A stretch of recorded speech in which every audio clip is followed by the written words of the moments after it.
Good evening and welcome to In Focus, brought to you by the Barbados Government Information Service.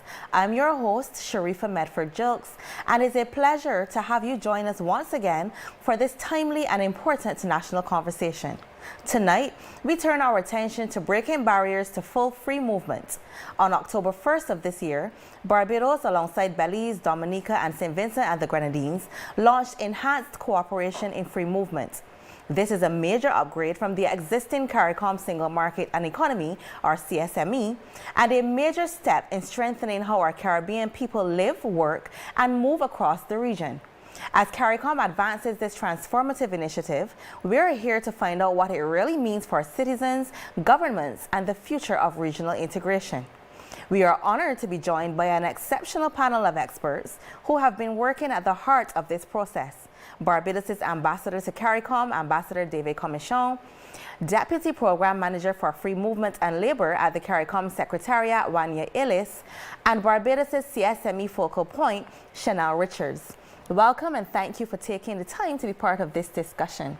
You're welcome. Our pleasure. Ambassador Comissiong, I'm going to shoot the first question to you.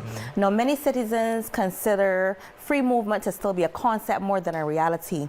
Can you describe exactly what enhanced cooperation in free movement is and why it is such an important leap for CARICOM and specifically Barbados at this time?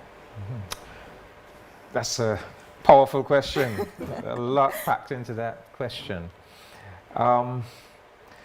It really should not be merely a concept as opposed to reality for our citizens, because truth be told, CARICOM has established some very substantial free movement mechanisms.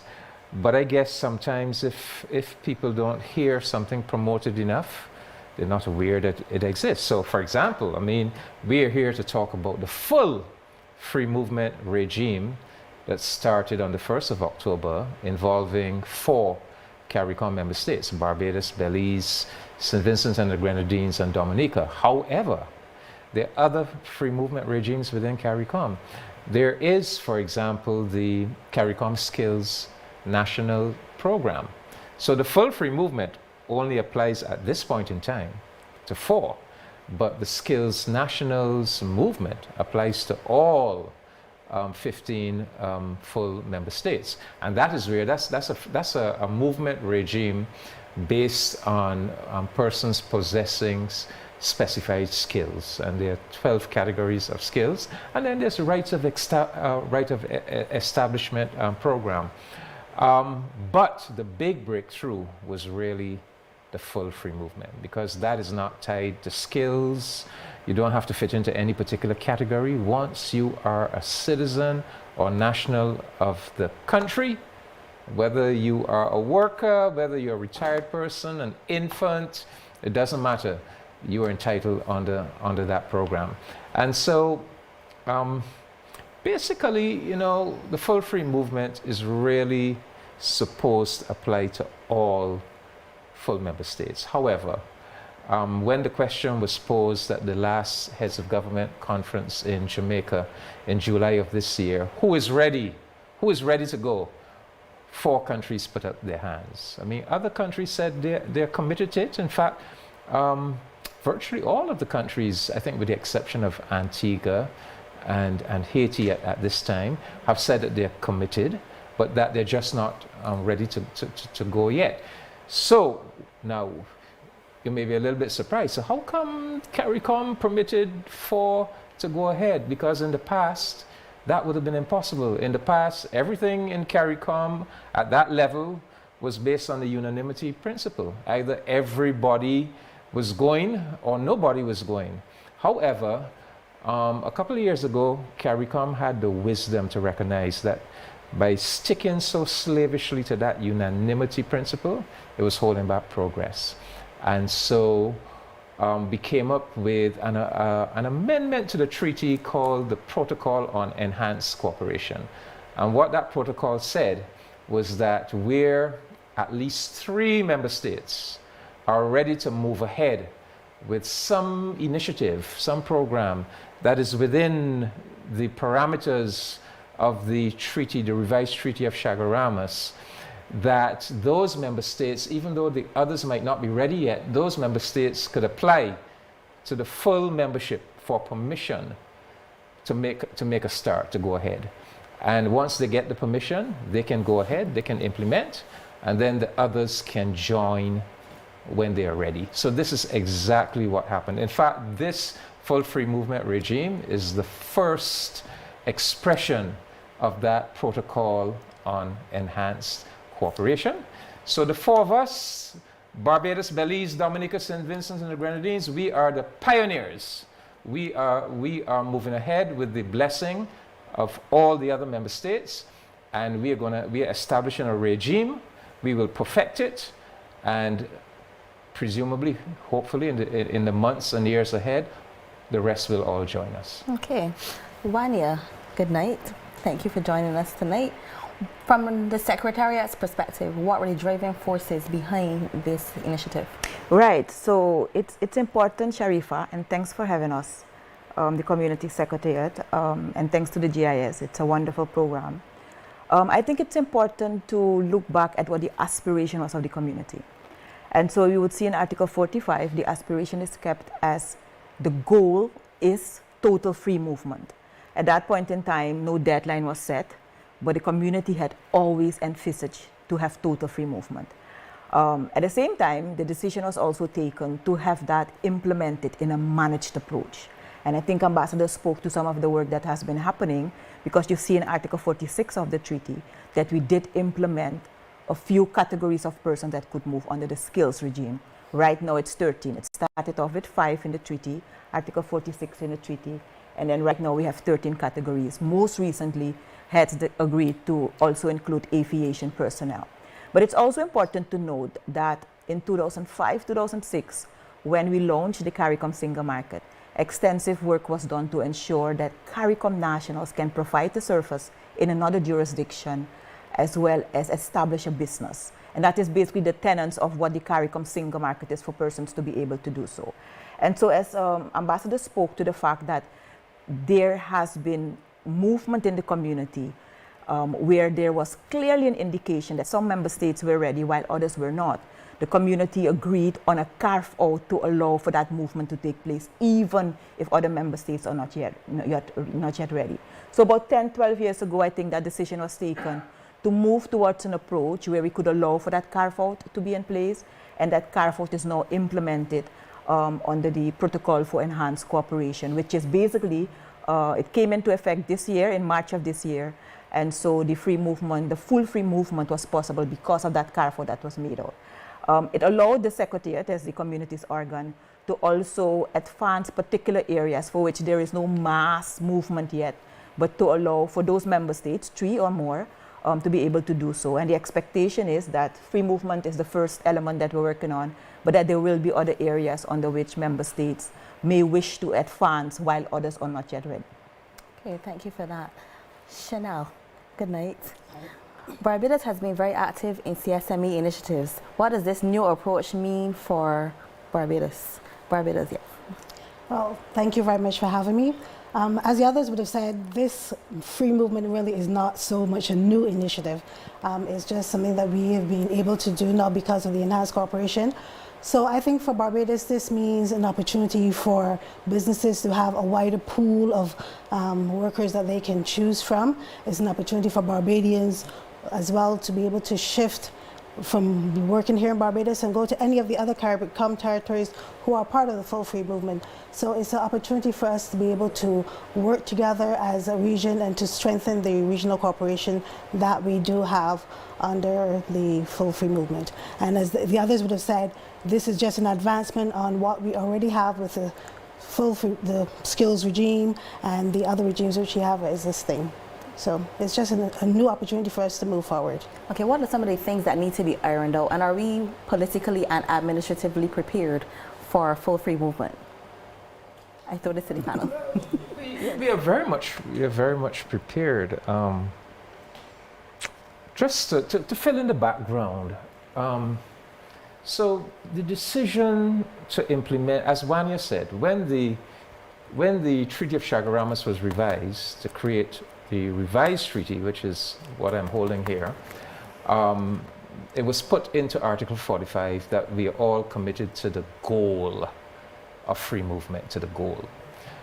But when we commemorated the 50th anniversary of CARICOM in 2023 at the Heads of Government Conference in Trinidad, Chaguaramas, the heads agreed, look, we are now 50 years old. We are not committing just to the goal anymore. We are actually committing to actual concrete free movement. And they said we are going to do it in by the end of March in 2024. And so an intergovernmental task force was established to work on revising the treaty, working out all the mechanics of it, of the full free movement. And I was given the task to chair that intergovernmental task force.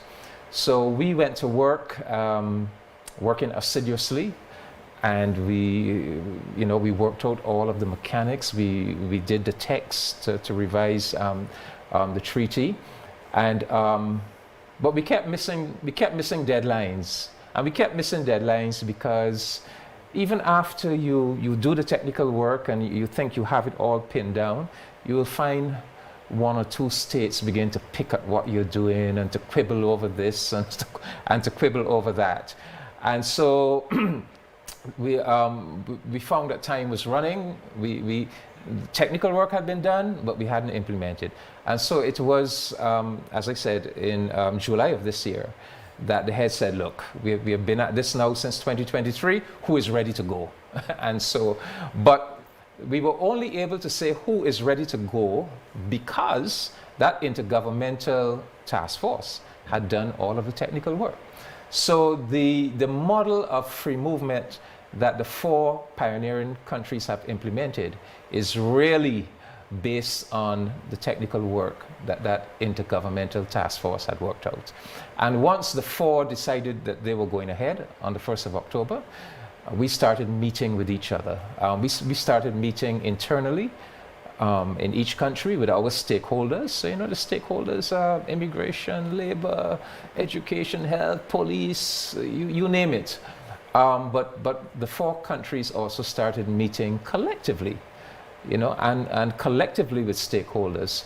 So I would say that everything was really well thought out, well worked out before we actually launched on the 1st of October.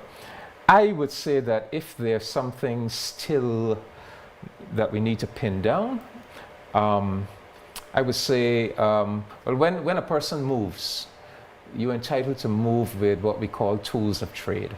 So goods, right? You're entitled to bring goods into the country, and your tools of trade, you can bring them in duty-free. And so we are still to fully pin down with our customs officials exactly how we will be treating not just goods of trade, but also perhaps additional household items, because we want to be reasonable. A person moves, they might want to move with and we don't.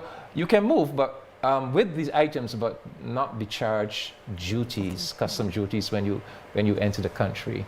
There's also the still unresolved issue, I would say, of citizens by investment. I think for the 4 countries that are pioneers, I don't think we have not made it an issue.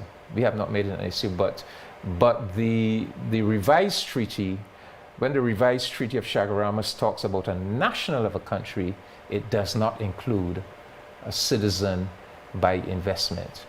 But at least one of the 4 countries does have the category of citizen by investment. That is Dominica. But as I said, we have not made it an issue because, if a person becomes a citizen by investment, and for some reason a member state is not happy with that person, even though we have the free movement, member states still have the right to refuse entry to a person if they believe that that person is undesirable because they are a threat to national security or to public health. So even though it is free movement, the member state still has some control over being able to refuse entry, but only for very selected reasons. So we think that we can use that to deal with any unsavory citizen by investment. I actually want to get back to the part about vetting before persons enter the island. However, we have a question coming in from the audience first, and this one is from Tyler B. What protections exist if someone feels their rights were denied at immigration? I'll let Shennel deal with that. This is right up her alley. Yeah. Well, we already have a process where there's a complaints mechanism for CARICOM. So not only those persons who are moving for full free movement, but any person from CARICOM who is moving and they feel as though their rights have been denied by immigration, they have the opportunity to fill out the complaints form, submit that form, and all complaints are investigated thoroughly, not only by us at the CSME Focal Points Office, but we involve the Ombudsman in the process so that persons are given a fair hearing. And then once the Ombudsman has completed his investigation, the results are transmitted to the person, to the CARICOM Secretariat, to the other country as well, and generally speaking, they're resolved to everyone's satisfaction. Okay. But we should add, so you hear all of those internal mechanisms which are really designed to solve the problem. But if at the end of all of that, the person still is not satisfied, they can take a case to the Caribbean Court of Justice, right? The CCJ. Okay, well, that's a nice segue into my question, because I was actually going to allude to the advanced information system, I think that was implemented back in 2007, I think, for World Cup. And I know obviously our digital passports would have some level of information on persons traveling beforehand. So does the free movement now have those kind of systems in place to kind of vet persons before they move across borders? Oh, definitely, definitely. Maybe Wanya could speak to that. And I think it's an important part of the conversation. I think you cannot meet or join a conversation on free movement and this question about security comes up. So there's a very aggressive and active mechanism in place in the region. Our GRCC and IMPACTS, Implementation Agency for Crime and Security, established since 2006, 2007 to work on the issue of security in the region, have systems in place where a lot of, where a watch list is established and communication is established between the member states. So that type of information is shared with member states. If there's a particular trend that had been detected, this information is shared. So at times when the person lands, if the person was able to enter that particular flight, that information is shared with the authorities in the receiving member states. So that system is in place, and perhaps there is room for improvement and in strengthening it, because impacts does from time to time indicate that the information flow may be improved across borders. It was also important to the earlier question to speak to a specific process that heads agreed to when a person is denied entry into a jurisdiction. Ambassador, when he spoke, alluded to two exceptions that exist. Member states can deny you entry into their jurisdiction, and if that is the case, the person being denied entry could of course file and basically indicate that he wants to appeal that decision that has been made. He also has the right, he or she also has the right for consular contact with somebody in the particular member state and also be able to make calls. And that is specifically coming out of the judgment, the Myrie judgment, 2012 judgment, where the court would have provided specific guidance on how to treat with elements when somebody is denied entry into a particular member state. So apart from the complaints procedure that community nationals can use for any of the regimes, not only for entry into a jurisdiction, but also if you want to establish a business and you go to that particular department in the member state and you may have may be denied access to that particular right, you could also fill out that complaints procedure. So it is for all of the CSME rights, the CARICOM Single Market and Economy rights, and then there is also the procedures for denial of entry, which is specifically an entry procedure for when one wants to enter a particular jurisdiction. Okay. Sharifa, I think it's important to stress that the security mechanisms that we have centered around impacts, that's the CARICOM Implementation Agency for Crime and Security that is headquartered in Trinidad, but that has a sub-agency here in Barbados. That, as you said, that was set up since 2007 for the then World Cup. But that mechanism has been, in a sense, policing all movements of people across our community for a long time now. You know, people latch on to the full free movement, but all CARICOM citizens are entitled to an automatic 6-month stay. So, you know, if a criminal wants to move, the criminal doesn't have to wait for the full free movement. You have the automatic 6-month stay. But impacts advanced passenger information system, which is able to tell immigration authorities before that person lands in your country, the immigration authority is already alerted if that person has a criminal record, if that's a person that the immigration authority should be looking out for. Impacts has been performing that service, not just in relation to full free movement, but in relation to all of the people who move across this region, you know, as temporary visitors for 6-month stays, you know. So that's a system that has long been in place. Okay. And is very solid. Okay, thank you. We have another question coming in from the audience. This is from Anne. Will there be any consideration for Haiti? Is that something we can say at this stage? Yes, Haiti. Yes. Well, the reason that Haiti, when the heads met in Trinidad in 2023 and decided that we were going to make the decision to move ahead with full free movement, there are only 2 member states that excluded themselves from that decision. One is Antigua and Barbuda, and they gave us their reason, some very unique and specific political considerations that exist within Antigua. Haiti now, because of the instability in Haiti, Haiti, with a great sense of responsibility, said, look, you know, we are 11 million people, by CARICOM standards, a large population, but we are dealing with a very difficult and unstable situation. And I think the leaders of Haiti appreciated that it would really be untenable, because you probably would find so many people surging out of Haiti that it would probably just, you know, subvert the whole regime. So to their credit, they said, until we can stabilize Haiti, we will not seek to be part of this regime. But the ideal thing really would be to have Haiti on board. But a precondition for that would be to stabilize Haiti first, so there's not some mad outrush of people. But truth be told, we have come to recognize in CARICOM that virtually all of our countries, with the exception of Haiti, are underpopulated.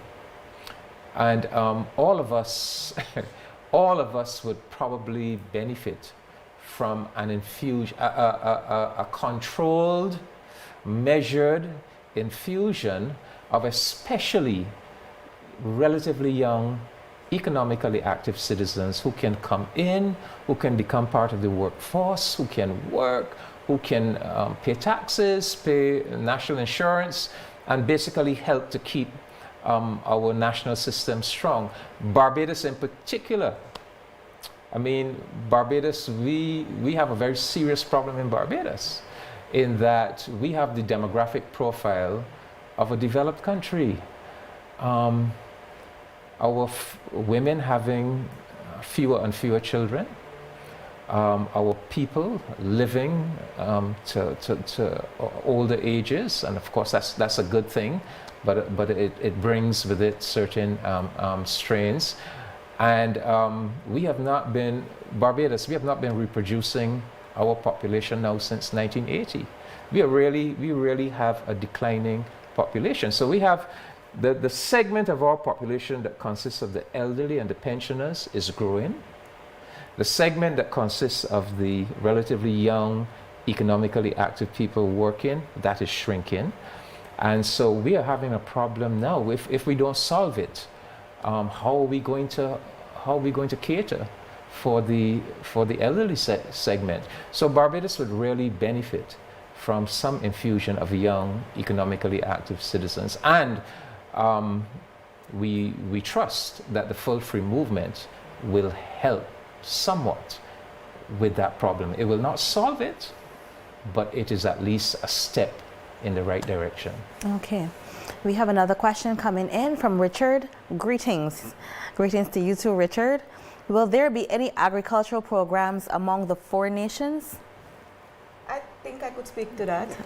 There's already a very active agriculture program in the community, including all of the member states. Part of the government's arrangements in the CARICOM is for each member state to lead a particular area.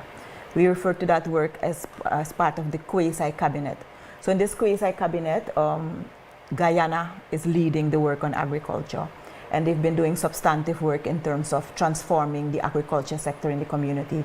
And I think we could see some of the progress that Guyana itself has made in Guyana. Part of the quasi-cabinet is for the Prime Minister of Barbados to have responsibility for the implementation of the CARICOM single market and economy. And often enough, you would see Barbados in a leading position. And Ambassador spoke to some of the work that he did in terms of leading the intergovernmental task force. So as of now, there's no indication that there will be a focused arrangement on agriculture. Under the Enhanced Cooperation Agreement, conference authorized full free movement. Because remember, the Conference of Heads of Government will need to authorize the member states to move ahead in a particular area.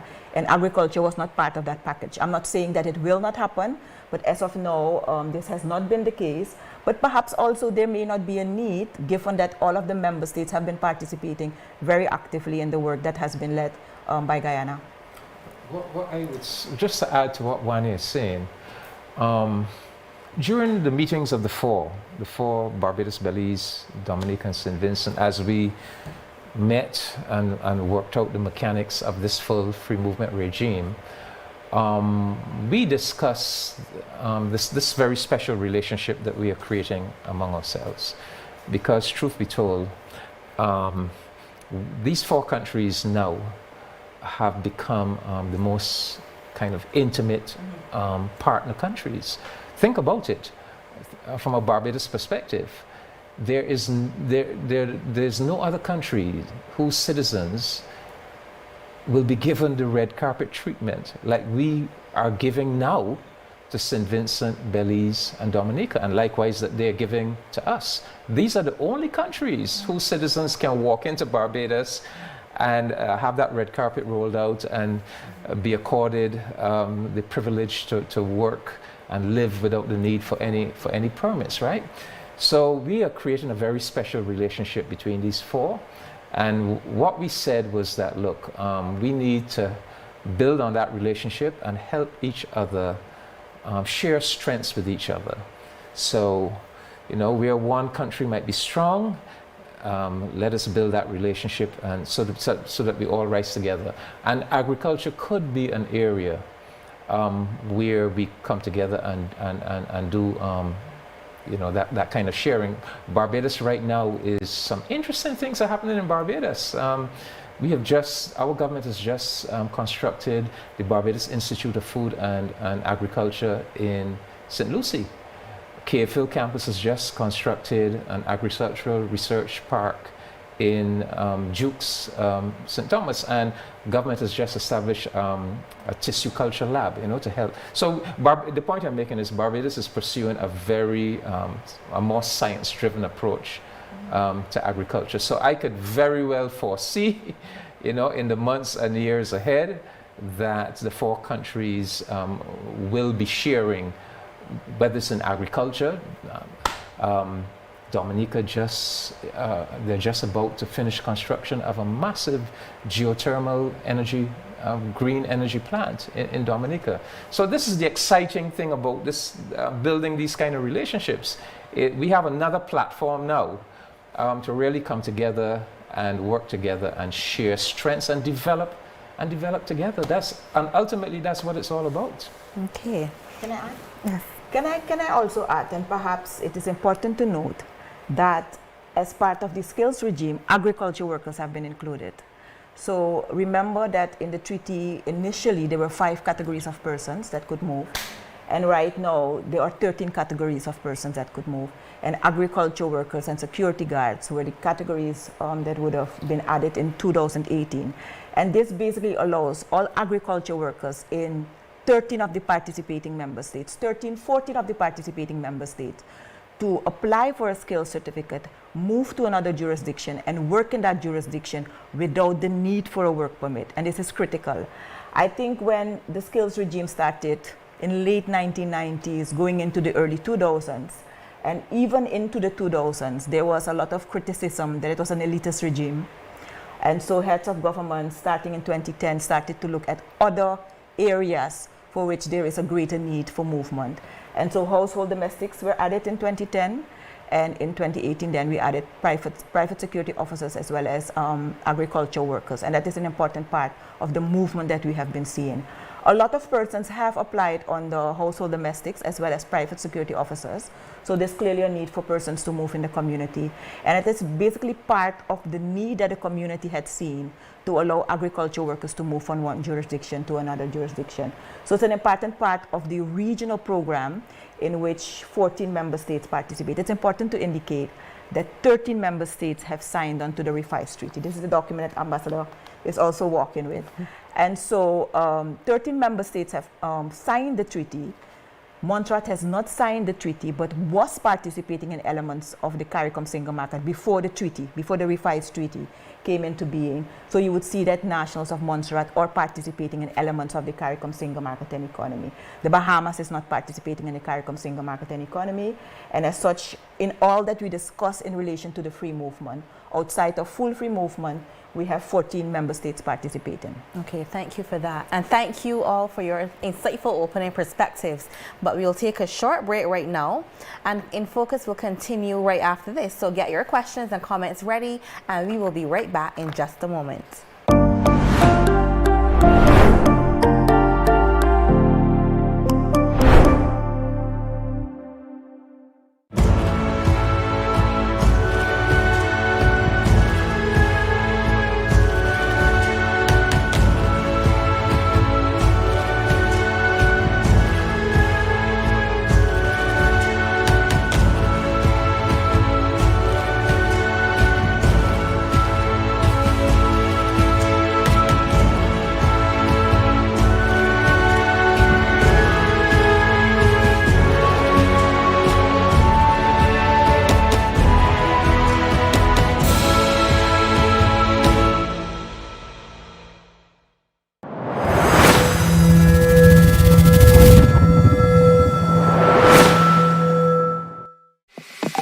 From October 1st this year, Barbados, Belize, Dominica, and St. Vincent and the Grenadines have agreed to grant their nationals the right to enter, leave and re-enter, move freely, reside, work, and remain indefinitely in the receiving member state without the need for a work or residency permit. This also means that these nationals will now have access to emergency and primary health care and public primary and secondary education as deemed by the receiving member state.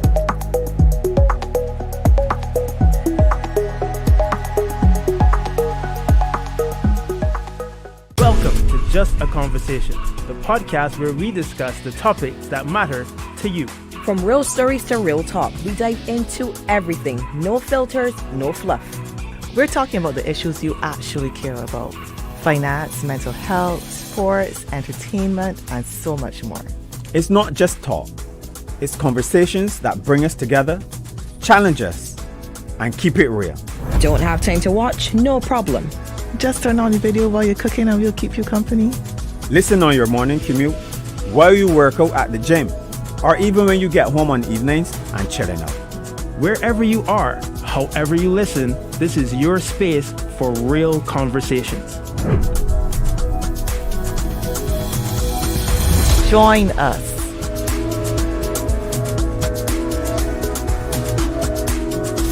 Join us.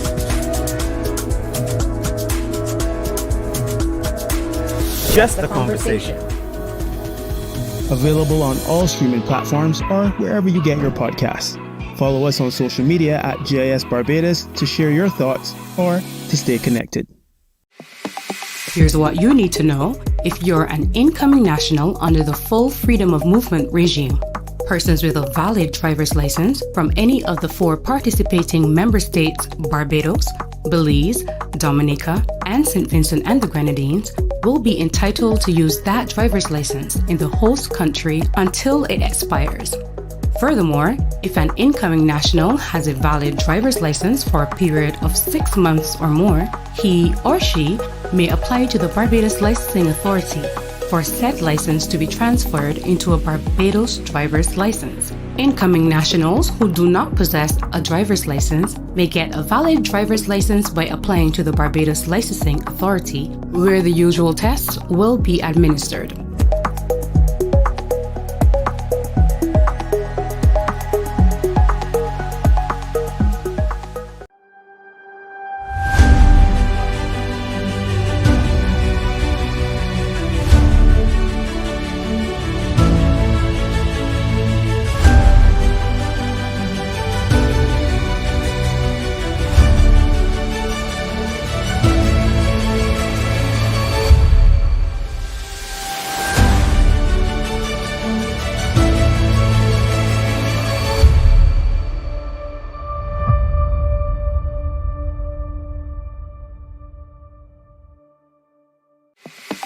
From 1st October 2025, Barbadian nationals traveling to St. Vincent and Dominica to live and work may do so on a one-way ticket under the full free movement of persons regime.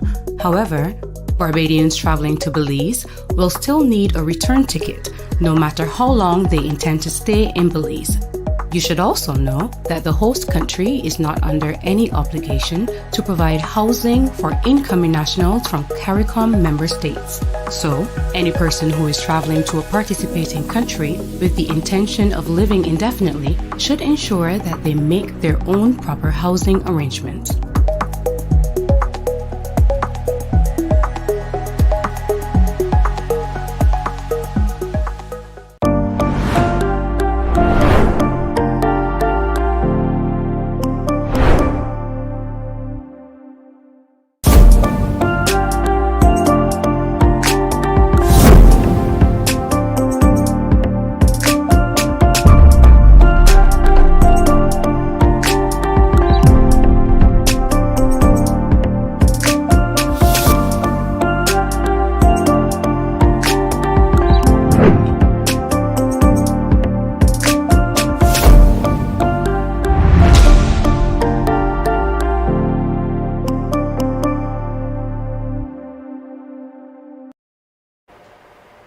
Welcome back to In Focus, and before we continue, a big shout out to Darlene McKenzie from the Cayman Islands, who is logged on with us tonight. Thank you so much for being part of this.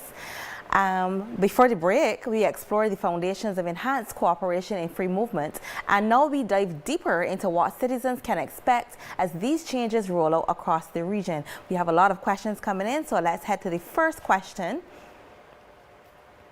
And this is from Sunshine Spirit. If Parliament hasn't passed the final legislation yet, how is this arrangement already legally in effect?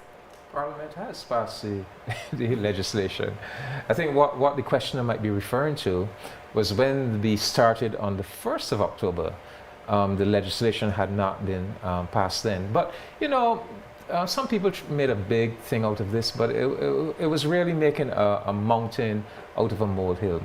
The way CARICOM initiatives tend to operate is that you tend, first of all, to implement administratively. Because the legislation always takes time, right? It takes time to draft legislation. So, for example, we've been talking about the Skills Nationals program that went from 4 skills over the years to now 13. Well, that Skills National program has been routinely implemented through administrative procedures. In other words, the various government departments, by administrative procedure, says we will facilitate this thing and get it going, while the legal draftspeople are working on the legislation. So you tend to start through administrative procedure, and then eventually it is pinned down in legislation by passing the legislation. So this was no different. This followed that pattern. So we started, because we wanted to keep that deadline. It was very important that that 1st of October deadline be met, because the Caribbean people have had so many disappointments, you know, with we often talk about the implementation deficit in CARICOM, you know, making promises, decisions to do this and do that, and then, you know, a big lag in implementation. So we were determined that that must not happen. We must keep the confidence of the people. We must start on the 1st of October.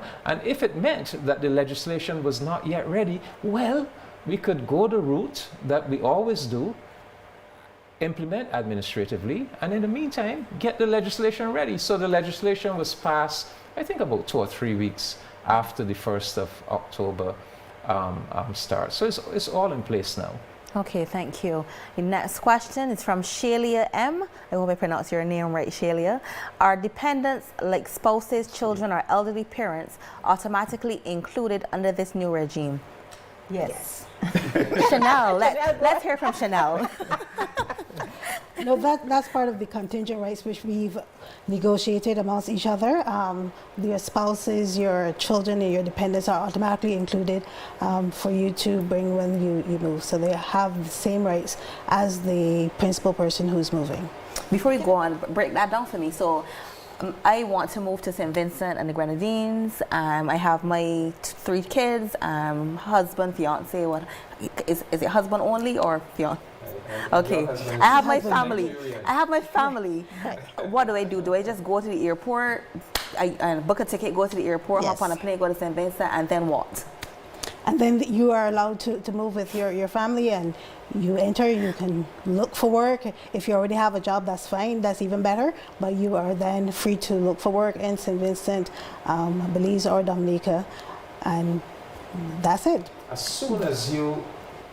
Now, if your husband is a Bajan, then he qualifies as a citizen. Right, yes. But if your husband is a Nigerian or a Jamaican that is not part of the 4, he would still be accepted under the regime because he is your husband. Right. And if you have dependent children that are not Bajan or Dominican or St. Vincentian or Belizean, they will still be accepted because they are your children or your dependents. Yeah. But let me also add, because even before we saw this new development for full free movement, that system had been in place for persons who already had a right to move.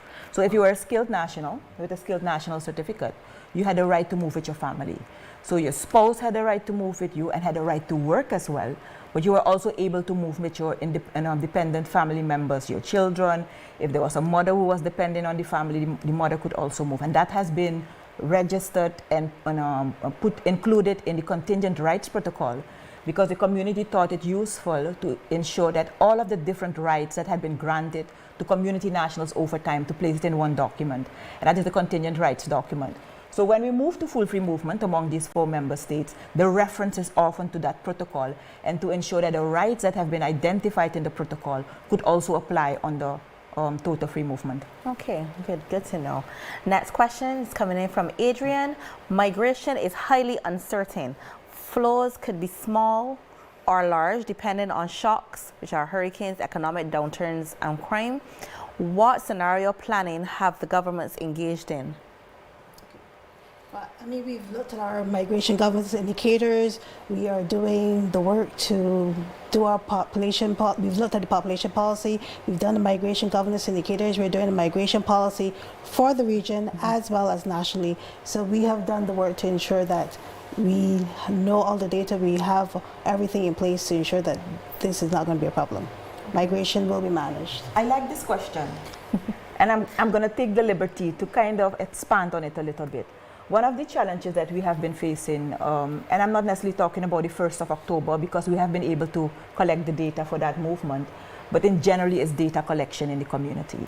So about 2-3 years ago, following a mandate that Heads gave to the community in 2019 to develop a migration policy, we also started to work on a labor migration component. So about a year and a half ago, we would have contacted the International Labour Organization in Port of Spain and they are partnering with us in conducting this work in terms of labor. So far we would have conducted a labor market assessment to include all of the 15 CARICOM member states.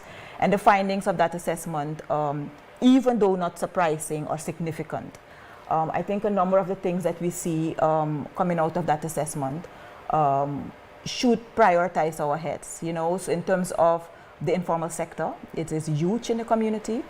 And so we need to be able to find responses to the needs that have been arising. But one of the critical conclusions out of that study is also that when we look at the movement of community nationals, we see that it is basically for economic purposes. So the analysis provided that type of information where a comparison was done between CARICOM nationals, locals, as well as third-party nationals in a particular member state, and the participation of CARICOM nationals in the labor market is the highest. So that basically gave us the indication that community nationals are moving for economic purposes. There are a couple of other conclusions that that study would have provided to us for, and one of them is basically an increase of participation of youth in the labor market. And so we probably need to zoom in on what those specific needs are that our youth may have in terms of active participation in the community and the labor market. So some of the follow-up work that we're doing, because having data is critical, I always say it's exceptionally difficult to manage a process if you cannot measure it. You need to know who is participating, why are they participating, where are the skills deficits, where are the skills surpluses, and how can we basically advance full free movement by having that data available to allow gaps in one labor market to be filled by overflows in another labor market. So that work is continuing. We are now focused on working on a labor market policy framework, and at the same time we're also trying to develop a specific action plan, and that is at the regional level, but at the same time member states are also to identify their priorities, and that will then be included, and hopefully in the next 5 to 7 years we could put in implementation efforts behind that work that we're doing. One of the critical things that we're working on is a labor market information system. It has been critical. Member states are collecting data at the national level in terms of surveys, but we want to ensure that we bring all of that together at the regional level and provide an analysis maybe every 6 months to make sure that we could inform policymakers in the region of what is happening in the labor market. The question, part of the question had to do with what happens when hurricanes or other natural disasters hit, and that precipitates the need for outward migration. What are the implications, and have we planned for that?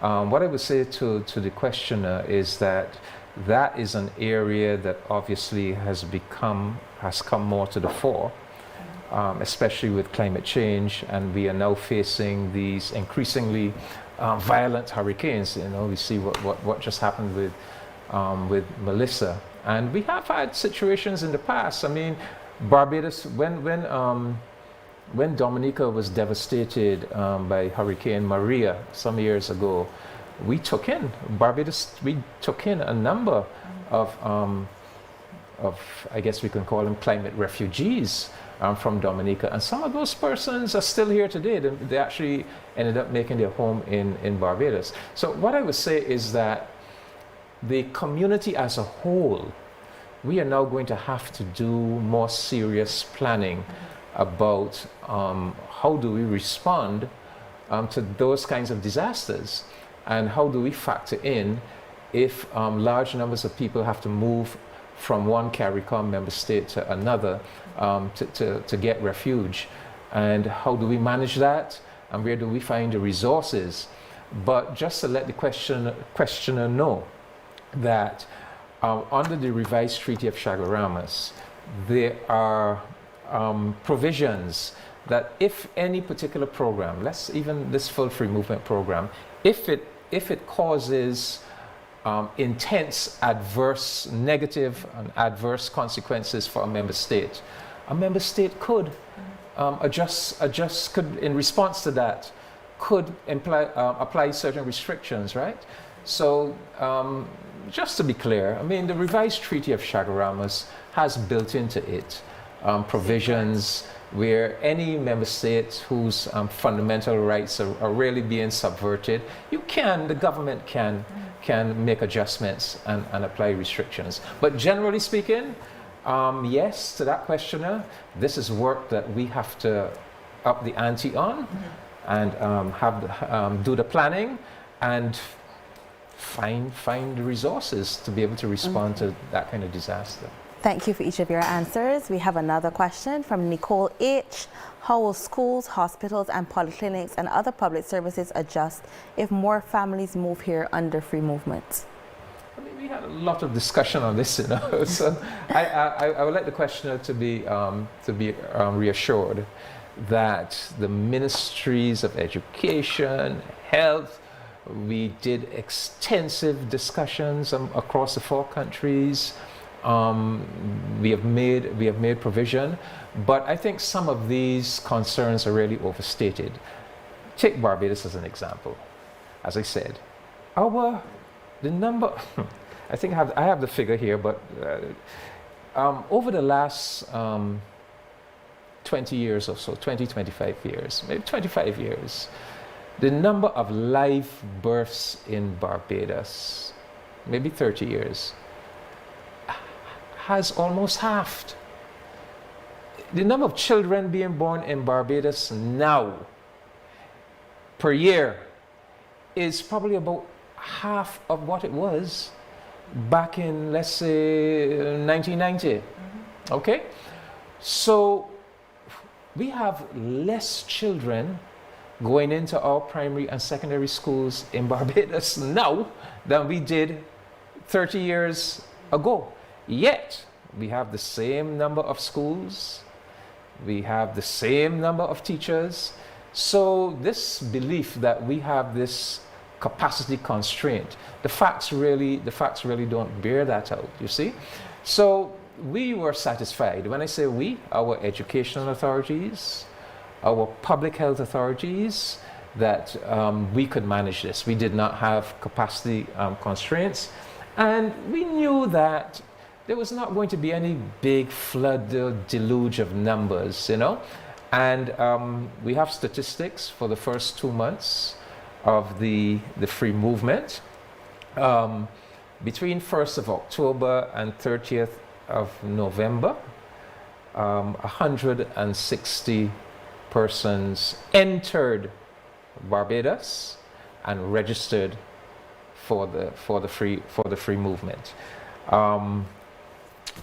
225 actually registered, but that includes 65 persons who were already in Barbados before the 1st of October. So in terms of people actually coming into the island, you're talking 160 in a 2-month period. So if you extrapolate that to a year, that would be 960 persons in a year. Now, when we did a demographic survey of our population a couple of years ago, the analysis showed that Barbados really ideally needs another 80 to 100,000 people for our economy and society to really function at its maximum. So we are talking about less, maybe under this system, less than 1,000, you know, coming in. So we need people coming in, you know. We especially need young, economically active people who will work and who will produce, who will pay taxes and national insurance. And we need people with skills too, because we do have, I mean, our unemployment now is at 6.1%, historically the lowest ever, yet we still have skills gaps. We still have companies that can't find workers to do work that exists, right? So we just have to manage this properly, but the full free movement is something that can help us to address several problems that we have. Problems of not enough people in that young cohort of the populations, skills that we need. And we are confident that in terms of because under this regime, people coming in are guaranteed primary education and secondary education on the same terms as the citizens of the country. They're also guaranteed emergency health care and primary health care on the same terms. But we are convinced that we don't have capacity problems with those. But could it be financially beneficial for persons to move to the other islands? If it could be financially beneficial, like you're moving to let's say St. Vincent and the Grenadines from Barbados. Yes. I've heard conversations where persons saying, "Are we being paid in US when we participate in this? Does it make sense for us to go to another island to be paid in their currency when Barbados's dollar may be a little higher than theirs?" Well, everybody has to make that determination, but there are Bajans who are moving, huh? So let's not believe, I mean, some of us like to believe that Barbados is heaven and we have everything. Well, it is. And but other places are heaven as well. Yeah. So other places have a piece of heaven too, So there are opportunities for Barbadians in St. Vincent, in Dominica, in Belize. Belize is a kind of frontier territory that is pregnant with all kinds of possibilities for enterprising young people, who are with an entrepreneurial spirit and mind. I mean, you go to Belize, you see the place full of Chinese people, the Chinese business people grabbing up the economic and business opportunities. Why our people can't have some of those opportunities as well? So, but people will make their decisions. Mm-hmm. But basically, what we are really if you ask me, what really is the core of this whole thing, I would tell you, look, we are trying to make our Caribbean community as attractive, as welcoming, and as rewarding as possible, especially for our young people, right? Mm-hmm. We are losing too many of our young people who are migrating out of this region to North America and Europe. And in the case of the Barbadians who are migrating out, they tend to be the people with tertiary level education. So we are suffering from this brain drain to Europe and North America. And if we could do things like this, right? Like this free movement regime where we are rolling out the red carpet, you are made to feel welcome. Not only Barbados is your home, St. Vincent is your home too, and Dominica and other CARICOM countries, and you can find career and life opportunities here. That is what, essentially, that is what this is all about. It's really for our young people and for their future. Okay, we have our final question, because we're coming down to the end of the program. This is from Kim B. Will CARICOM nationals who relocate under enhanced free movement be allowed to vote in Barbados at any point? Well, at some point in time, the current legislation requires that you be resident in Barbados for 7 years before you are eligible. Well, free for Commonwealth, most citizens, yeah. But any other citizen. But they're all Commonwealth citizens. Yes. So 7 years if you're not Commonwealth, and for 3 years if you're a Commonwealth citizen, and you have to be in the particular constituency for 3 months in order to be able to vote. So yes, in time they will be eligible to vote. Okay, thank you for that, and thank you, Kim, for your question. And you can continue to send your questions to us, and we can answer them on our upcoming podcast, Just a Conversation. And I want to thank you, our panelists, for joining us tonight. But I'm going to give you the opportunity to give your final thoughts before we wrap up. Let me go, since I'm sitting next to you, Sharifa. I think I want to leave this program and share that this is one of the significant developments in our integration movement. We started as far back as the 1960s, 1973, the Revised Treaty. I've been around a few years, and I think following the implementation of the single market in 2005, I think establishing the Caribbean Court of Justice was also very significant. This is by far one of the more meaningful moment of integration within the community. It is 4 member states at this point in time, and the expectation is that very soon other member states will join, but it is very significant, and it is basically meeting a promise that community leaders would have given to the public in the community, so it's very important. Thank you. Shennel. Right. My takeaway is integration is the only way that we can really and truly succeed as a region, and so we need to make every effort to ensure that we come together as a people, we integrate, move freely, work, live, love, and be one Caribbean region. Very well said. Thank you, Ambassador Comissiong. I would like to encourage our people, our Barbadian people, to embrace this regime and to embrace this opportunity. Travel to all three of these countries. As soon as you enter the country, you will be automatically granted the indefinite reside and work status. But go and see for yourself. Go and explore the country, get that status, and then you will be able to make a determination, is there something here for me that I, not just having acquired the status, that I want now to cement it by actually going to live there or to spend some considerable time there. But yeah, explore it. Go and explore and get the status and embrace it in its totality. Thank you very much. And thank you for joining us for this edition of In Focus, which was presented by the Barbados Government Information Service. A very special thank you to our distinguished guests for their insights and clarity on the path toward enhanced cooperation in free movement. Tonight's discussion has highlighted not only the progress being made, but also the shared commitment across the region to ensure that free movement becomes a lived reality for all Caribbean people. On behalf of the BGIS team, I'm Sharifa Medford-Gilkes. Thank you for participating in our online community in 2025, and be sure to join us in the new year as we continue to bring national issues into focus. Season's greetings.